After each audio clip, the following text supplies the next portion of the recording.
कभी कभी दिल में ख्याल आता है कि ये बॉटनी क्यों बनाई। अब बनाई भी है तो इसको पढ़ें कैसे। तो कैसे पढ़ेगा तो मैं आपको यहाँ पे एक सिंपल सा सोल्यूशन देने वाली हूँ बेटा। कभी कभी दिल में ख्याल आता है कि ये बॉटनी क्यों बनाई। अब बनाई भी है तो इसको पढ़ें कैसे। तो कैसे पढ़ेगा तो मैं आपको यहाँ पे एक सिंपल सा सोल्यूशन देने वाली हूँ बेटा। पहली बात तो ये मान लो कि ये सबसे ज्यादा आसान सब्जेक्ट है। इसको और कैसे आसान बनाएं तो सबसे पहली मैं आपको टिप दूंगी बेटा, एनसीईआरटी को अपना बाइबल, अपना गुरु, अपना सब कुछ मान लो। पूरी तरीके से एनसीईआरटी पे डेडिकेट हो जाओ, सबसे पहला।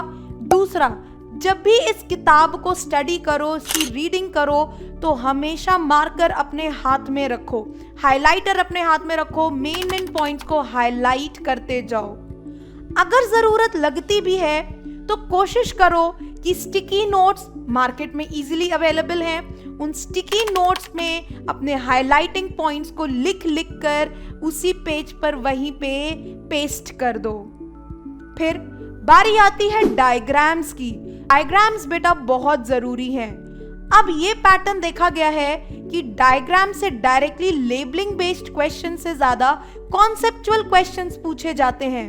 तो क्यों ना हम डायग्राम्स को देख के खुद से अपने ही क्वेश्चंस फ्रेम करें। तो बेटा कोशिश करो कि डायग्राम्स को ऑब्जर्व करो और उन डायग्राम्स के बेसिस पर अपने से ही क्वेश्चंस की फ्रेमिंग करके उनके आंसर्स करो। ये काम करोगे तो चीजें दिमाग में ज्यादा समय तक रहेंगी। फिर सबसे इंपॉर्टेंट है रिवीजन। हर हफ्ते एक प्रॉपर सीक्वेंस बना लो कि मान लो मंडे टू फ्राइडे तुमने पढ़ाई करी बॉटनी, जिसमें से तुमने 3 दिन पढ़ा। सैटरडे को जितना तुमने 3 दिन में पढ़ा, सैटरडे को आपको पूरा रिवीजन करना है।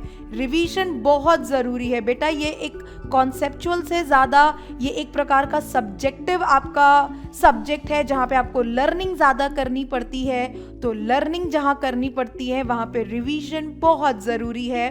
तो उम्मीद करती हूँ आप इन सारी बातों को ध्यान रखोगे और अगली बार ये शिकायत नहीं लेकर आओगे।